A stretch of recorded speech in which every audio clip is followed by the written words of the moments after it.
Hello everyone, welcome back. And if you thought you had seen everything Genoa City had to offer, what we are unpacking today is going to reach straight through the screen and leave a mark that lingers long after the episode ends.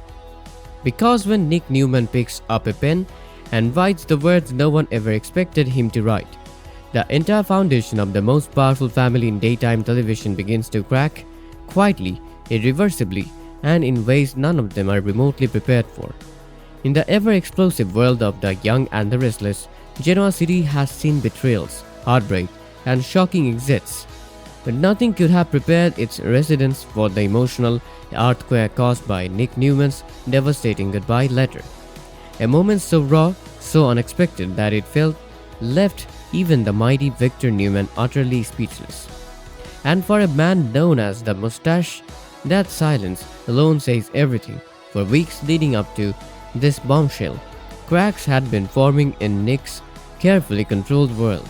His struggle with addiction had begun spiraling beyond control, a secret he desperately tried to hide until the truth finally exploded into the open, forcing confrontations he could no longer avoid, especially with Victor, who demanded honesty from his son. And yet, what no one realized was that Nick had already made a life-altering decision, one that would change everything for the Newman family forever. It began quietly, almost too quietly for Genoa City, where chaos is usually loud and dramatic. Nick had withdrawn from those closest to him. Nicky Newman noticed the distance first, sensing something deeply wrong in her son's eyes, while Victoria Newman misread it as stress, assuming Nick would once again power through like he always had. But this time was different. The weight of his addiction, his guilt, and the unbearable pressure of living under Victor's towering legacy had finally become too much. Nick Newman, the man who had always tried to be the moral center of this family, the one who resisted becoming like his father, was breaking, and breaking fast. The letter itself was discovered in the most chilling way, not handed over with tears or dramatic farewells, but left behind quietly on the desk at Newman Enterprises. It was Adam Newman who found it first, an ironic twist, considering the long, complicated rivalry between the brothers. Adam, expecting nothing more than paperwork, instead found himself holding the emotional final words of the one man who had always stood as his opposite. And as he read it, even Adam, known for his cold pragmatism, felt something shift. Nick's letter wasn't just a goodbye, it was a confession, a reckoning, a release. He began by addressing Victor not as dad, but as the man I spent my life trying not to become. That single line alone hit like a thunderbolt, 5 words that contained within them an entire lifetime of effort, resistance, and ultimately the devastating admission that the effort had not been enough. This was not the dramatic flourish of a man seeking attention. This was the quiet, measured language of someone who had already made peace with the decision that cost him everything, and was now simply explaining the mathematics of why it had become unavoidable. Now let us slow all of this down to the speed at which it actually happened. Not the speed of the reveal, not the speed of the reaction, but the speed at which a person genuinely unravels, because Nick Newman did not break overnight, and the story deserves to be understood at the pace it was truly lived. Think about what the weeks before that letter looked like from Nick's perspective. Every morning arrived carrying the same unbearable compound weight.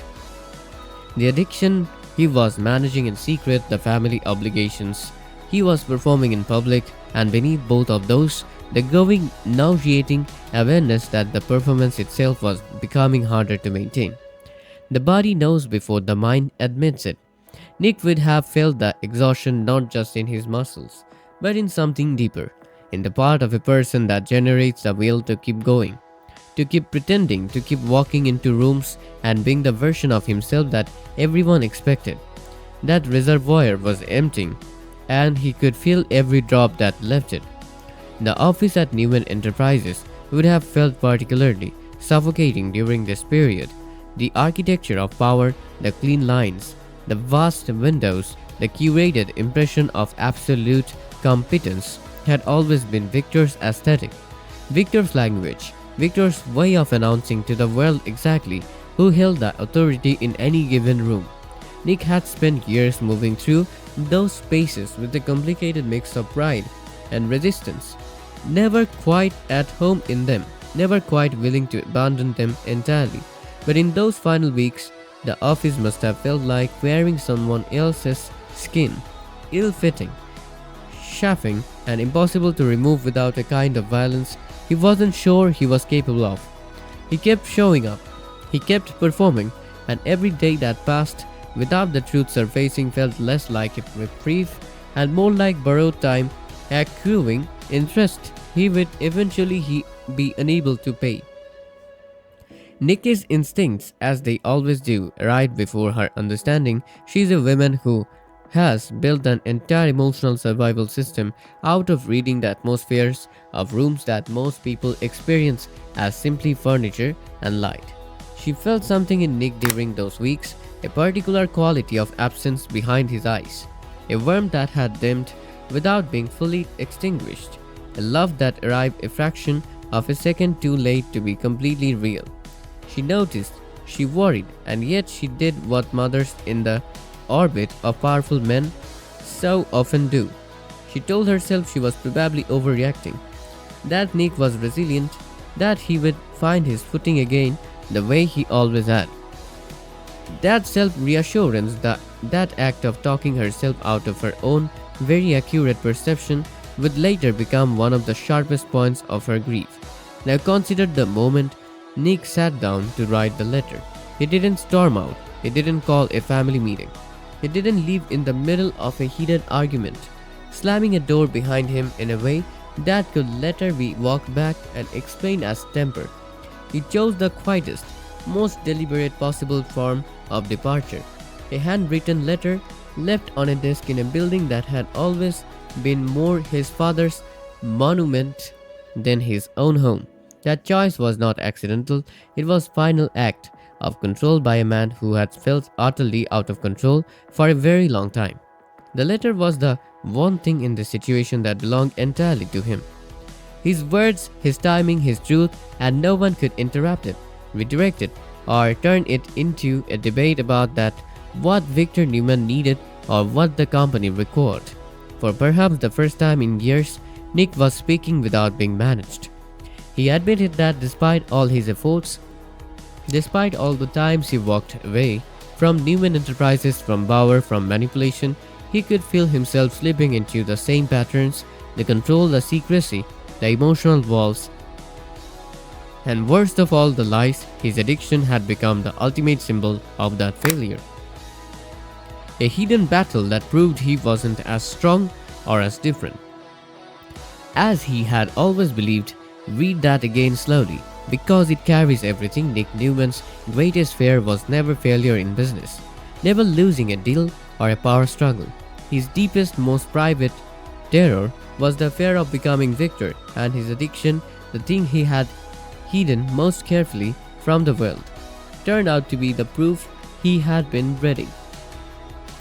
He looked at his own secret keeping, his own emotional barricades, his own need to appear strong before he felt it, and he saw his father's reflection looking back at him. That recognition did not break him. It completed the breaking that had already been long underway.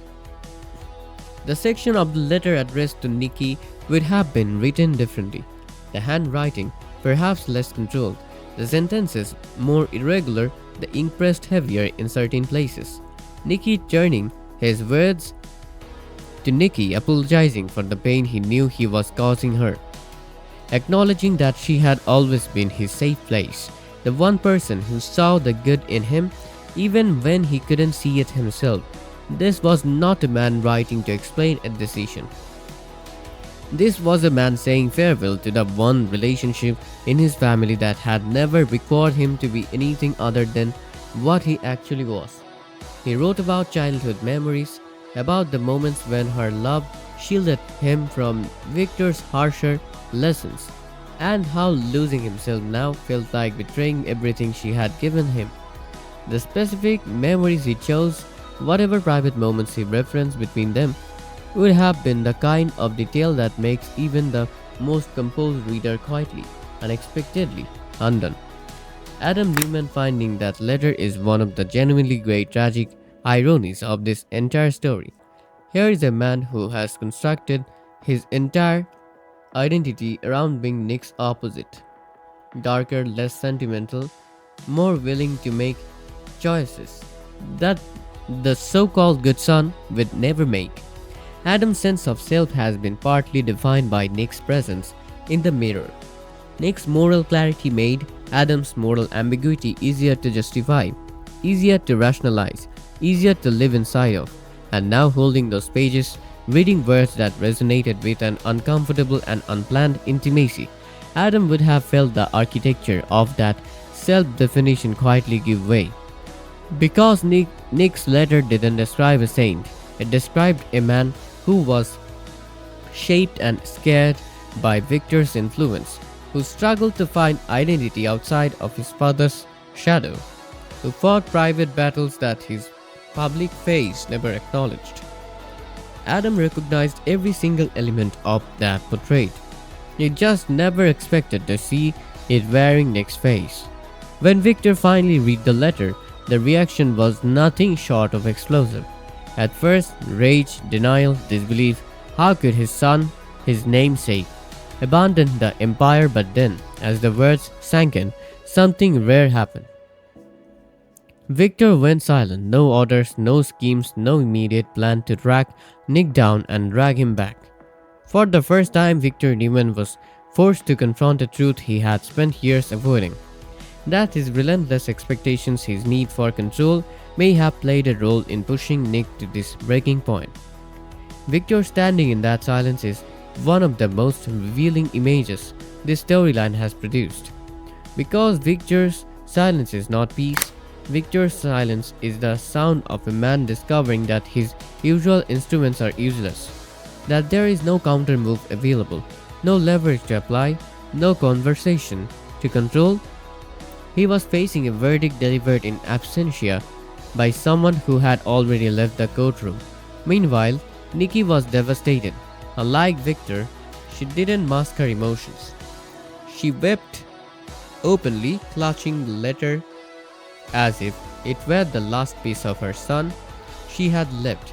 She blamed herself, wondering if she had missed the signs, if she could have done more to save him before it came to this.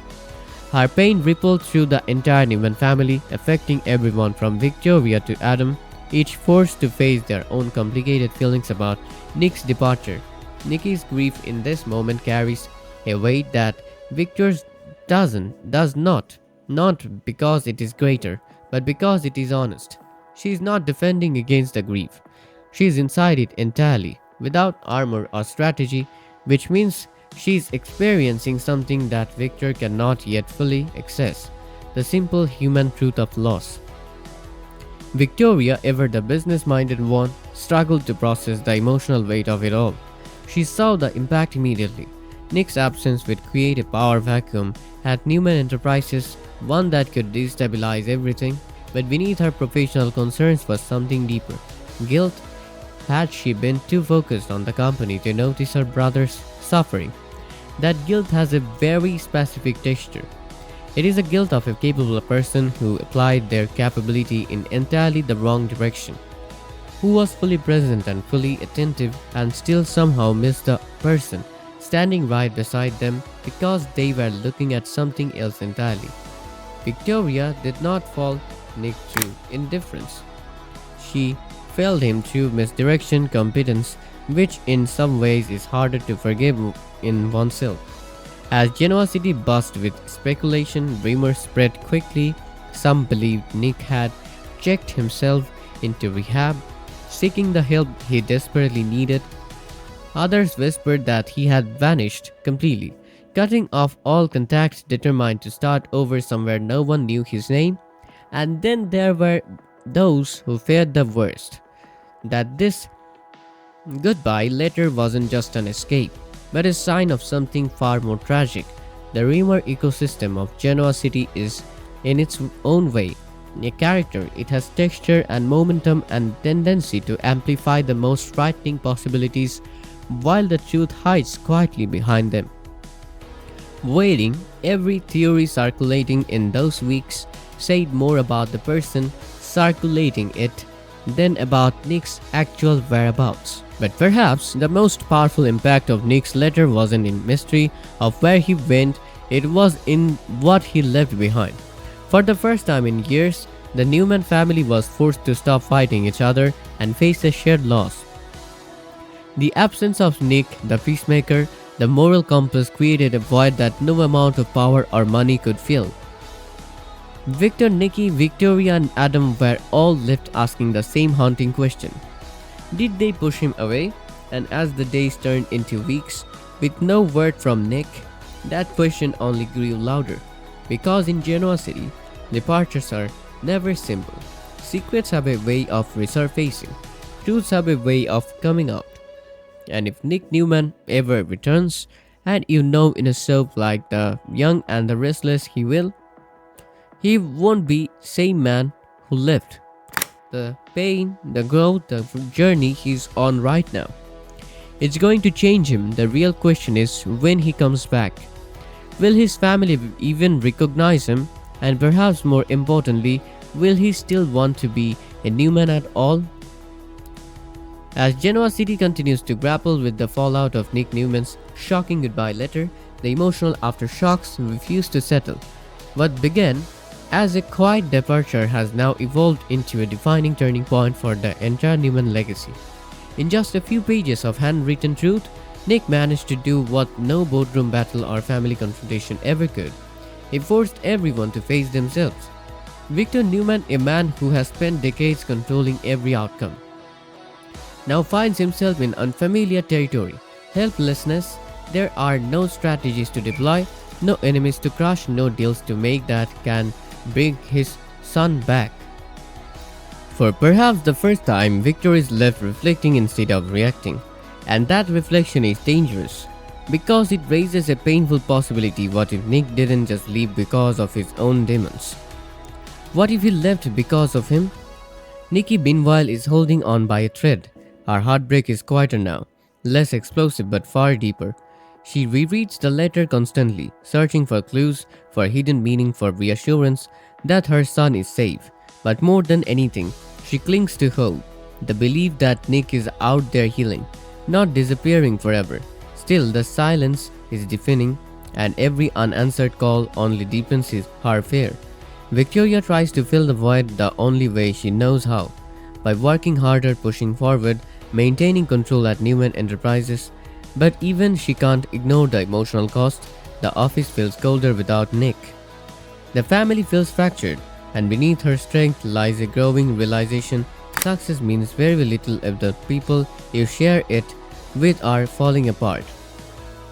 Then there's Adam, perhaps the most unexpectedly affected of all. Nick's words struck something deep within him, forcing him to confront his own identity and choices. For years, he justified his actions by comparing himself to Nick, the better brother, but now that image is shattered, and in its place is an uncomfortable truth.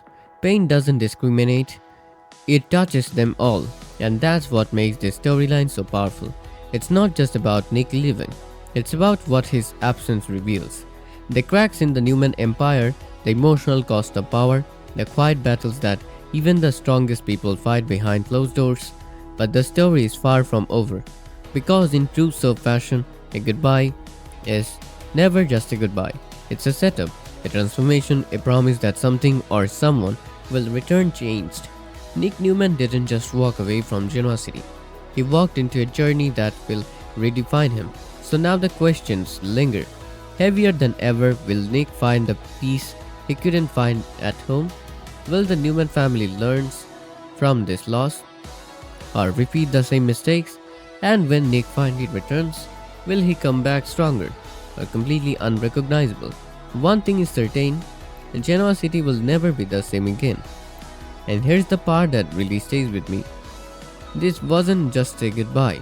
It was a mirror held up to the entire Newman family, and maybe even to us as viewers. Because when a man like Nick Newman walks away, it doesn't feel like weakness. It feels like a final warning. And that's what makes this so powerful. In my opinion, this story isn't really about addiction or escape. It's about identity, about what happens when you spend your whole life trying not to become someone, and then one day you realize you already have. And that realization hits harder than anything else. And honestly, I think Nick living might be the most honest thing anyone in Genoa City has done in years.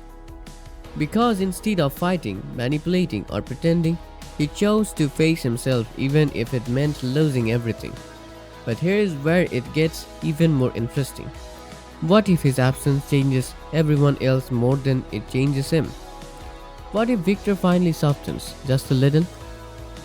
But too late?